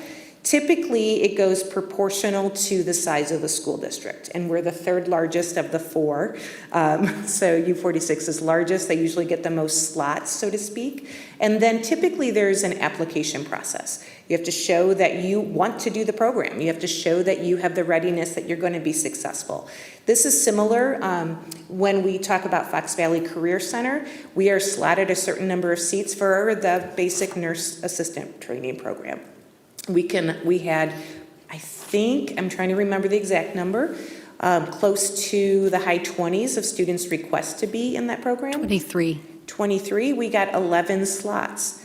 And so that has to be a decision based on the application, the strength of the candidate, and how much we can know that they're going to follow through with the program.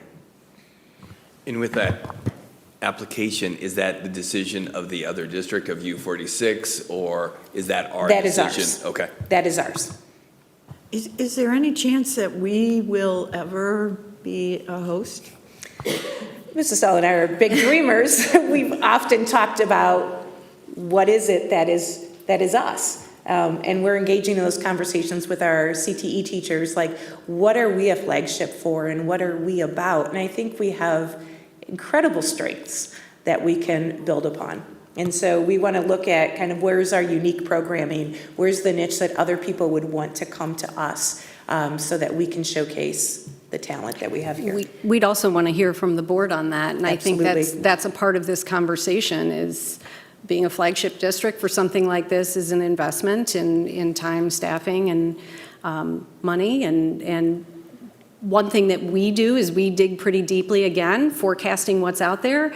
We know where some of those niches are that aren't filled right now that we think, gosh, if we started that, I'm sure it would fill up and we probably wouldn't have seats for others. It's just a matter of taking this new world that we live in with this construct that we haven't really had and trying to get our minds around it so we can bring you good information on it.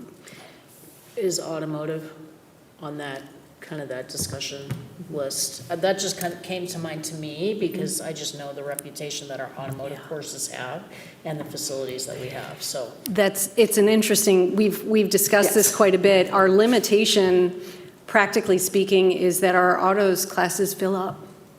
And we would have a hard time growing that program with our current staffing in order to let it expand, but I'm sure it would be welcome if we could do so.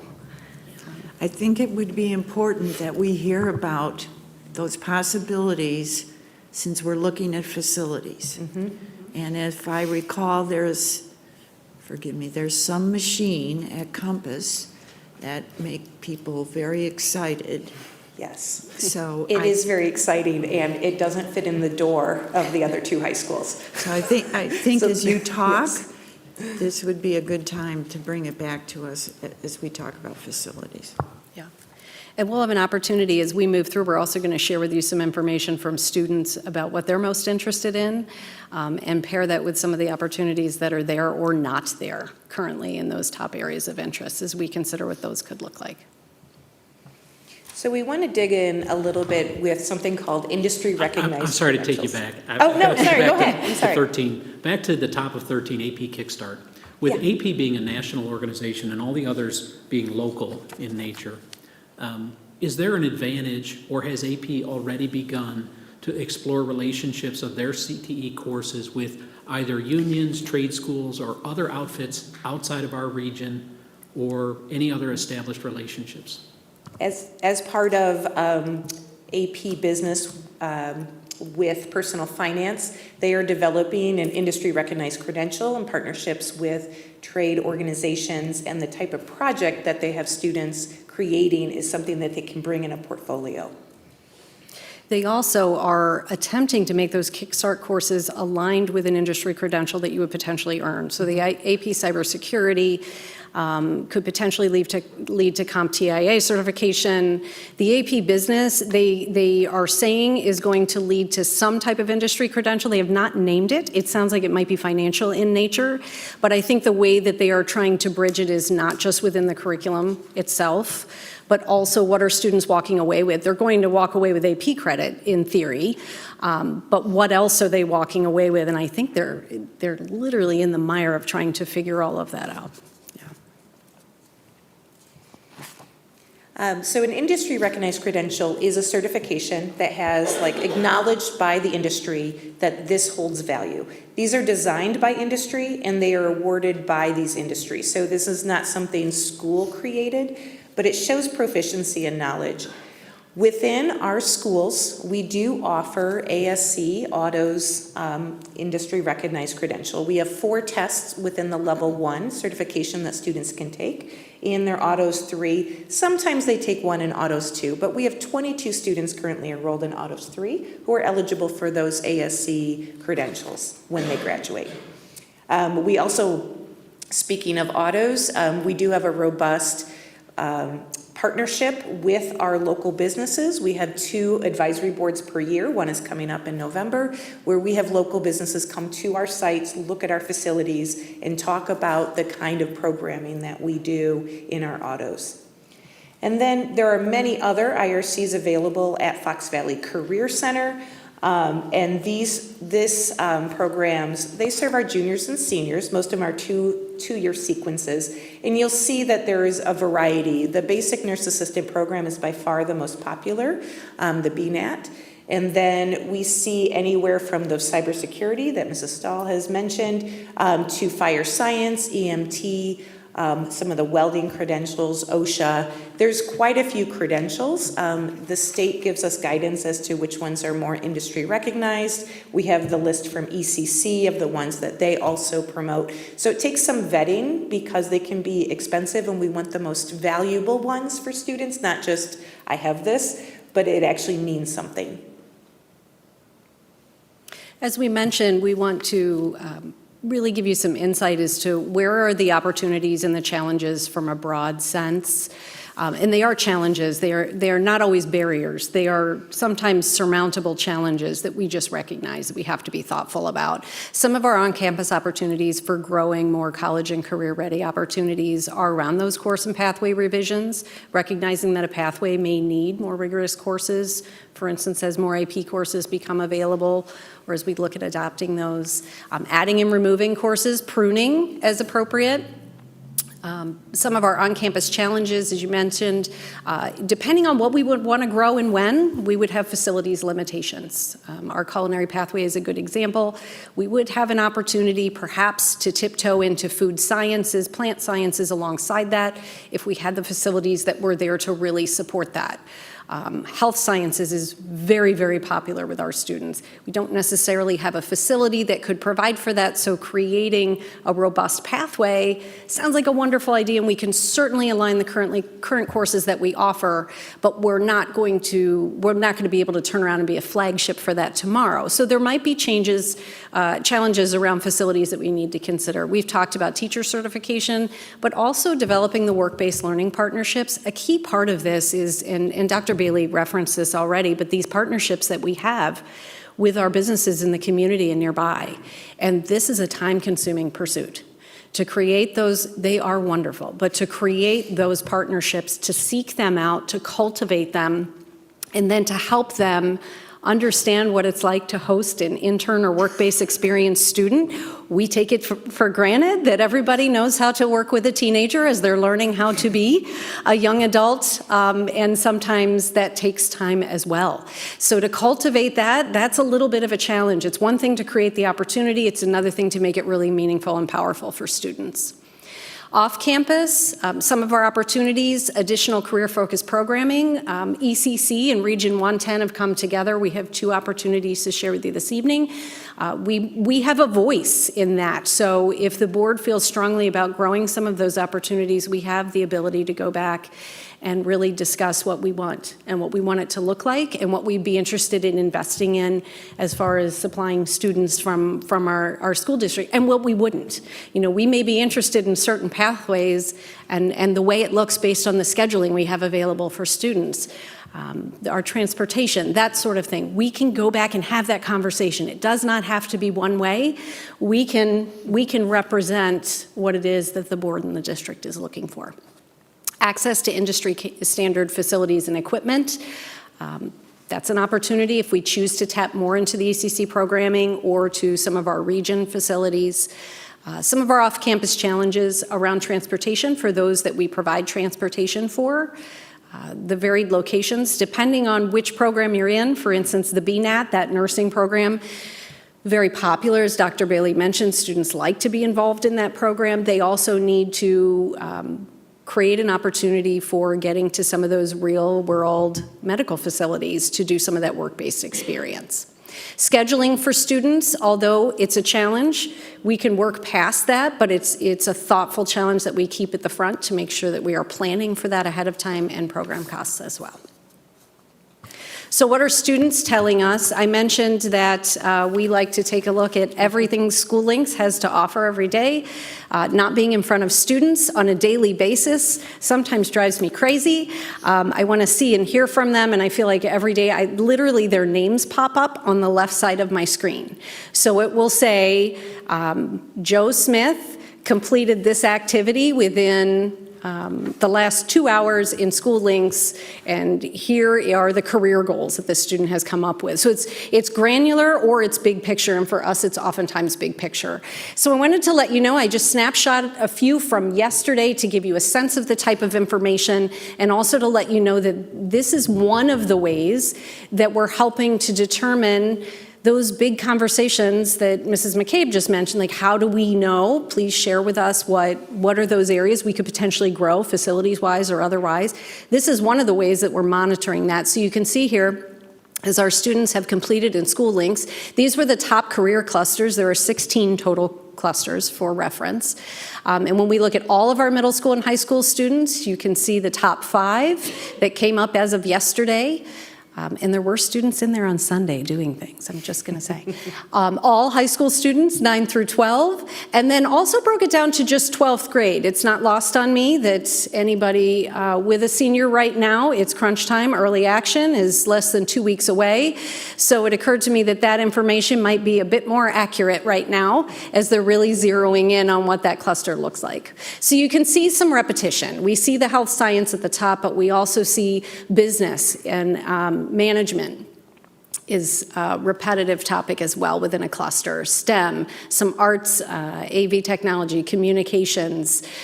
It's interesting, law, public safety, corrections and security there up until 12th grade. So we get this snapshot, and also you can see on my screen, I can then click on those green buttons and I can see who those 819 students are, and I can also start to drill down to what else are these students telling us about future majors or schools. Here's another example of information. What are the students planning on doing after graduating high school? We have this conversation often. And as we look at it from middle school, high school as a whole cluster to high school, and then zeroing in to these 12th graders who are in crunch time, what does it look like over time? And you can see there is some variation. There are categories that fall off. Less gap year interest right now. Perhaps there are some parents that are happy that fell off. I don't know. It's not an option in my home. But you can see it sort of just gives me a snapshot too, and gives us a snapshot that we can tap into at any time. Like, where are our students and what are they actually wanting from us as far as support for future? A question really quickly. What are we doing to further build relationships with the trade schools, the technical programs, as far as them pushing in to our high schools? Like, I mean, we have, there could even be 100 universities that come to the high school during the year. Yeah. One thing that we've done through our research, I can only speak to this part of it right now, is we have reached out and gotten information from UTI. We've reached out and got information military-wise as well.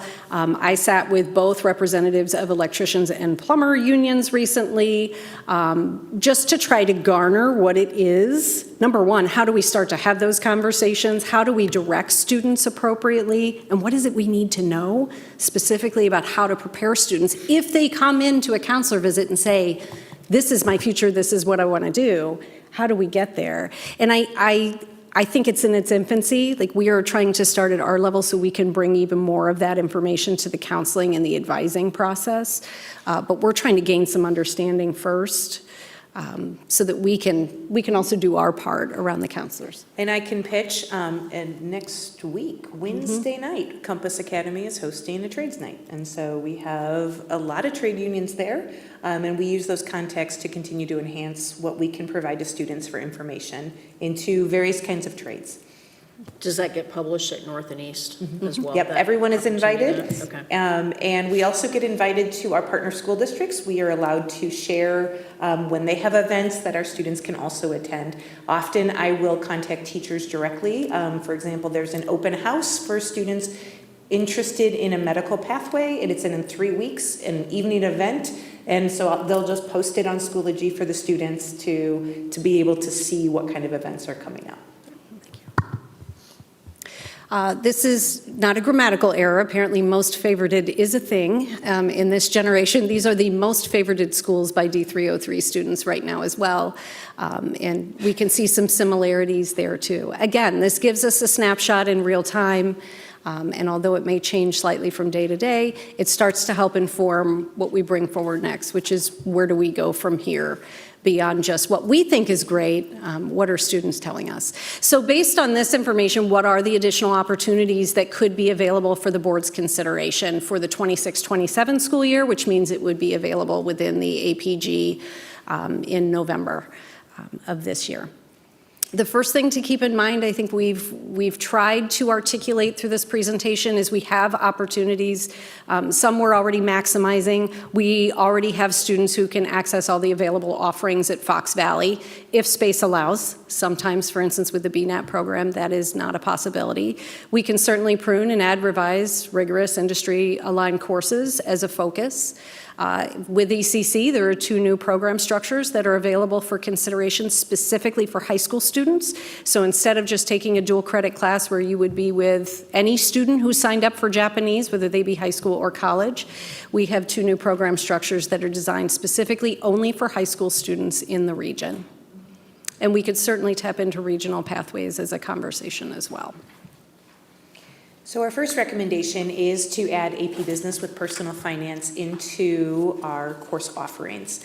This course is going to be new next year, and they've released their course outline. We've talked with teachers, we've talked with students, and this is something that's very exciting. We have a lot of students who want to go into business, and there are very few honors level rigorous classes within the business. They are very simulation based, they are very challenging, but they don't give the weighted credit like an AP class does. And so this looks at the fundamentals of business. Through the course of their school year, they have a lot of personal finance, they have scenarios, case studies, projects, and they actually create a business canvas of an entrepreneur project that could lead them into incubator, where they get to actually pitch their business. I was looking at samples of the AP test itself, and it was like, what advice would you give to this business if this was what they were doing? And so very scenario, very much hands-on. This would also fulfill the consumer education requirement for personal finance. There's an entire unit built around your own finances and planning about your income and future plans. That CTE piece of the Career Kickstart is unique. That financial advisor project at the end is extremely real life. The business model canvas, there's just a little bit more of the real industry, it feels like, creeping into some of these Kickstart courses. So it'll be something that we keep an eye on. Again, if we're going to say that we are checking in on how students might feel about these pathways, we're going to use some of the resources at our fingertips, and that's not just anecdotal conversations with students or groups of students, but also what are they telling us they're interested in. The most popular majors as of yesterday by D303 students, when we look at our middle school, high school as a whole, we see 3 pathways popping up: business administration, finance, marketing. At all of high school, again, we see business administration and finance, and our 12th graders saying, again, business administration, finance, marketing, which the reason we highlighted these are the ones where AP Business would become an integral part of that pathway. So if that's an interest area, that is a pathway that our students are potentially going to pursue, then enhancing that with an AP course that has a level of rigor also aligned to what that work may actually be post-graduation feels meaningful in perhaps a different way than it has in the past, where we, of course, are trying to add rigorous courses for all the right reasons, but now we're also validated in understanding what our students are telling us they're looking for going forward. As you picture those 3 pathways that you saw in the APG, these have a high enrollment rate. So right now we have over 1,300 seats filled in these business pathway courses. We don't currently have a quote-unquote AP business course there. We don't have anything that does college level work, but we all know that those 3 business pathways require college level education. So this would allow us to take that really robust group of students and provide them with the next level rigor right within their high school experience.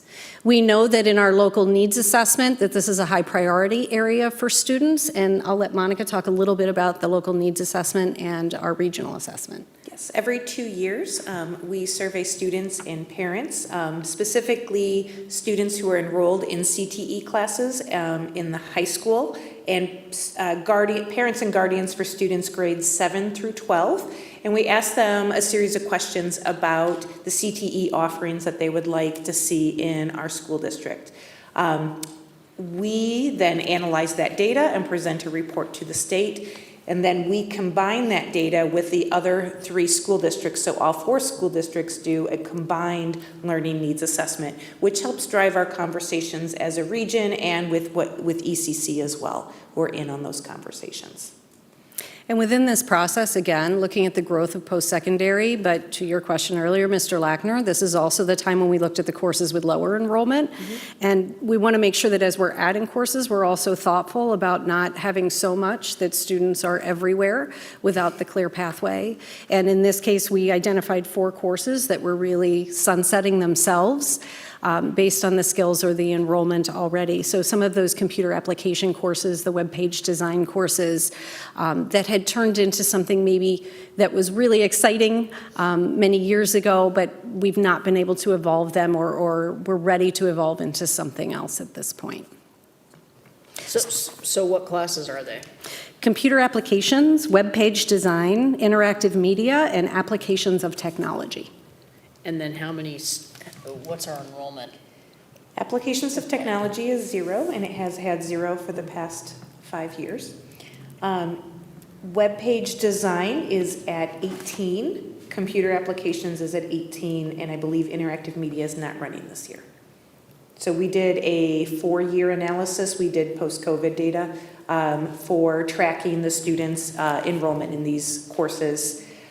We also added these AP computer science courses that students gravitated towards, so these became less relevant for the students. Web page design was an articulated credit course, but ECC cut the course entirely, and so that was something that we talked through as well.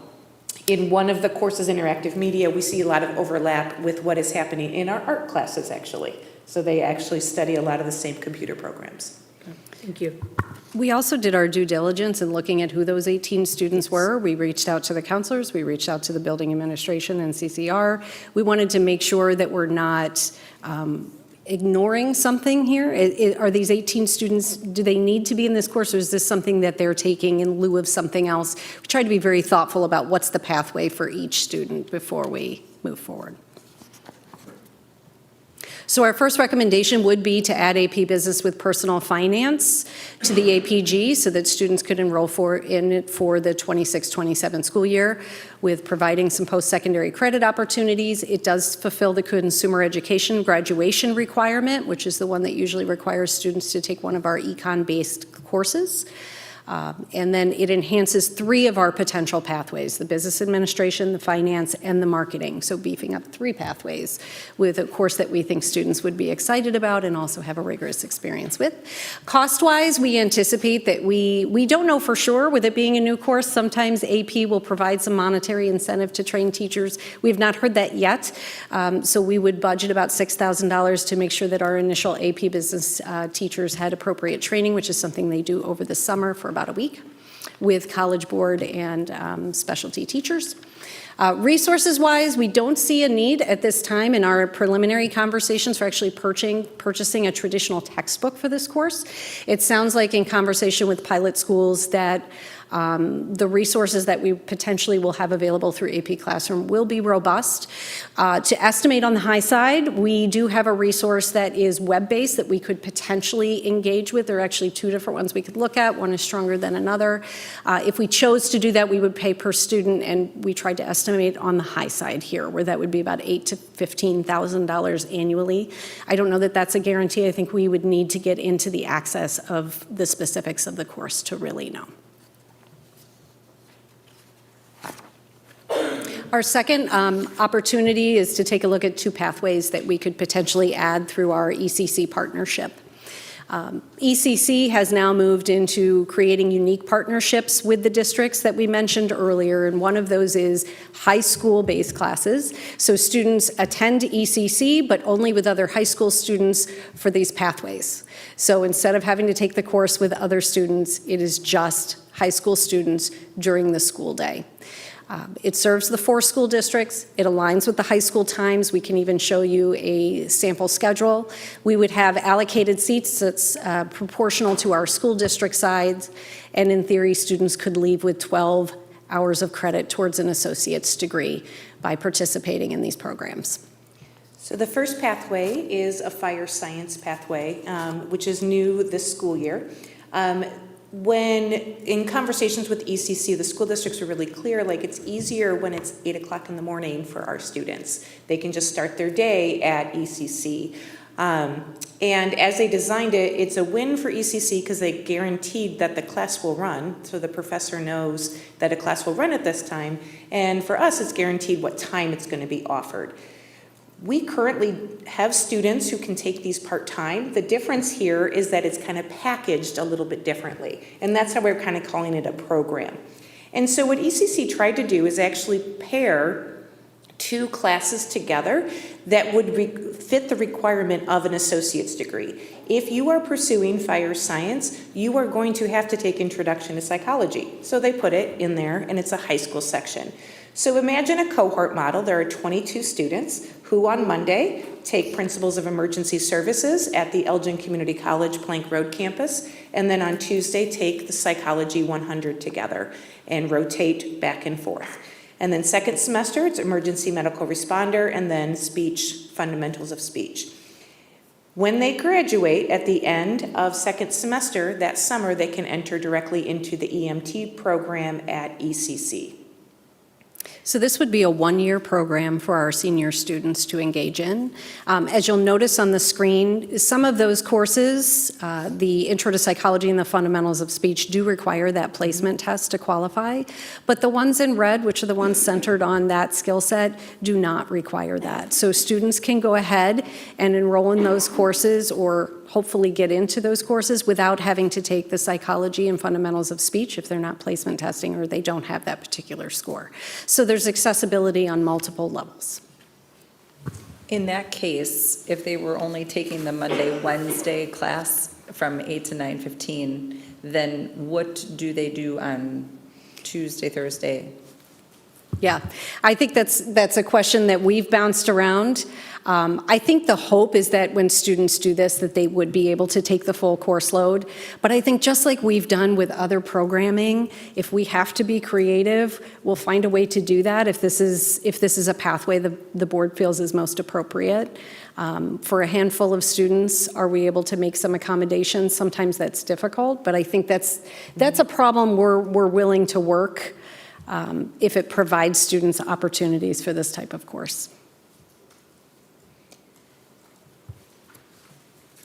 The fire science program is running this year with the other 3 school districts, so they have kind of a test run for how the program would work. And so ECC started and suggested a second one for this year, this next school year, and that is criminal justice. And so as you can see, similar pattern, where we see Introduction to Criminal Justice first semester and Introduction to Corrections during second semester. And then it's paired with sociology and speech again.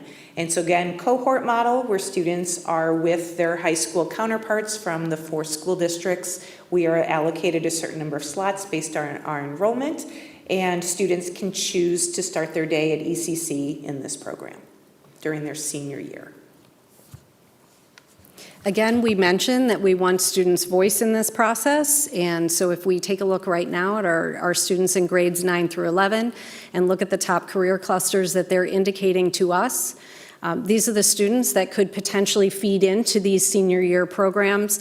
One of the things that we noted is, gosh, do we even have interest in something like this to bring it forward? Yes, it's available.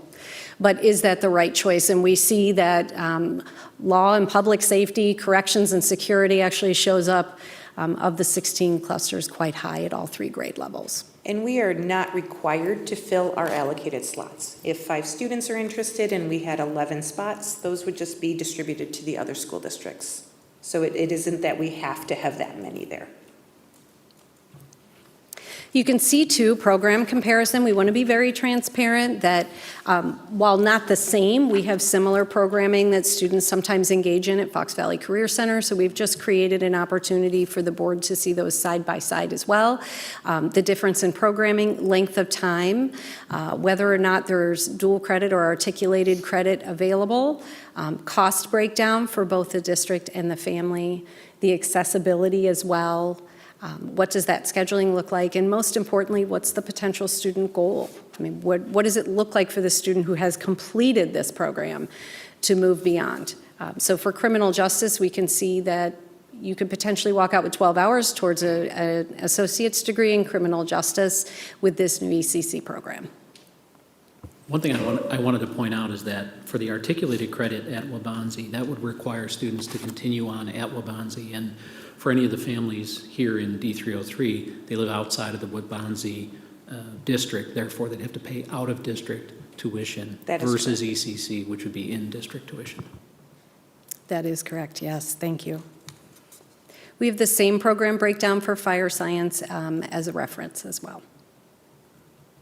So our recommendations that we're bringing forward are for the board to allow us to add AP Business Principles with Personal Finance to the 26-27 high school course offerings. Also to make available the Fire Science pathway at ECC and the Criminal Justice pathway at ECC as well. This would be a good time for any board discussion, questions about moving this to consent. This was very well done, Dr. Bailey. One of the things that I've noticed throughout this whole thing is the partnership that has come from the high school renewal process. And we have bumped into, we've had some bumps along the way, and I think the presentation today is should recognize that you listened to the board and that you came back with a very well articulated program and recommendation. I think we have learned as a board as well as to how to better express what we need ahead of time so that you come prepared. So thank you. I'm very impressed and I'm very excited for our students. So thank you very much. Thank you. Sounds like consent. As I said during the APG, this work, as you alluded to, Mrs. McCabe, that partnership between the board and administration, moving this work forward around that high school transformation. Two incredible presentations.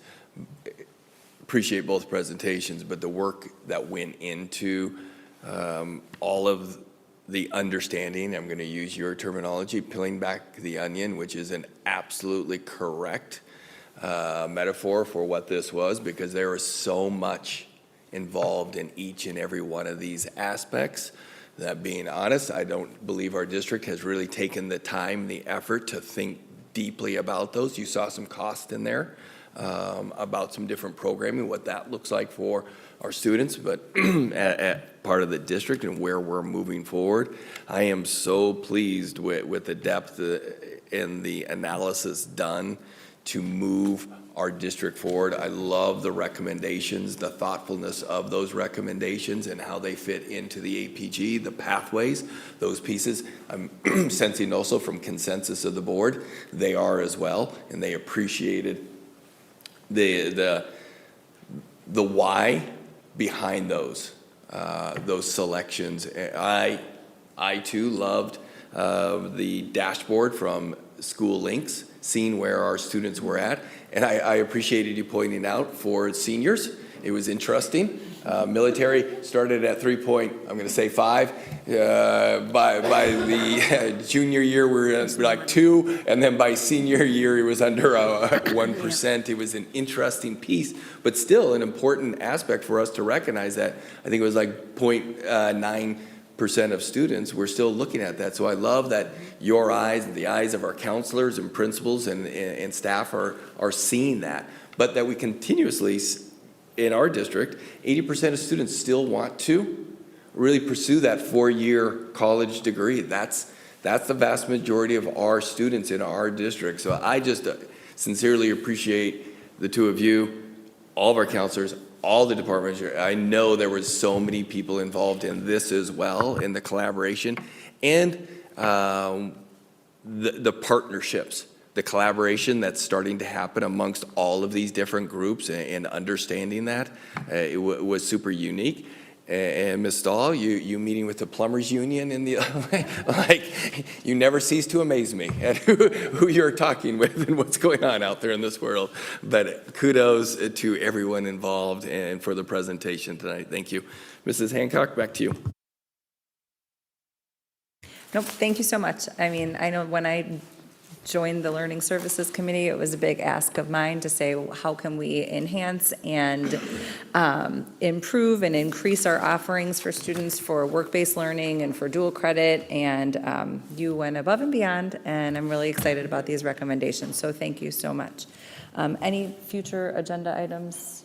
Just as a build on this, there's a commitment in slide 13, or I'm sorry, slide 2 of the second presentation, which is that we will have an annual review process of all the content that flows through the APG, as well as all these dual credit courses that might or might not show up in the APG. I think that's really an important evolution for us as a board admin team.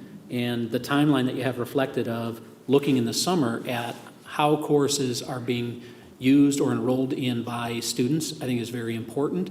And in the fall, having this kind of conversation about what we ought to do next. I think there's probably a little bit of time in between to talk about what the range of alternatives is beginning to shape up to look like, because what you've brought tonight is a recommendation that's very specific. And I think the next time we run this process, come next summer and early fall, we'll have the opportunity to say, here's a range of potential possibilities for us to consider. Really appreciate that. Far future agenda. Yeah, far future. But the next agenda is the Student Achievement Report. That will be the November meeting will be the Student Achievement Report. Mrs. Hancock? Did you have something?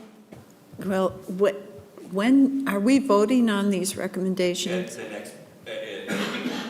At the November. the November board meeting will come up under consensus. Okay, well, with that, we'll adjourn at 7:30 PM. Thank you. Thank you, everybody.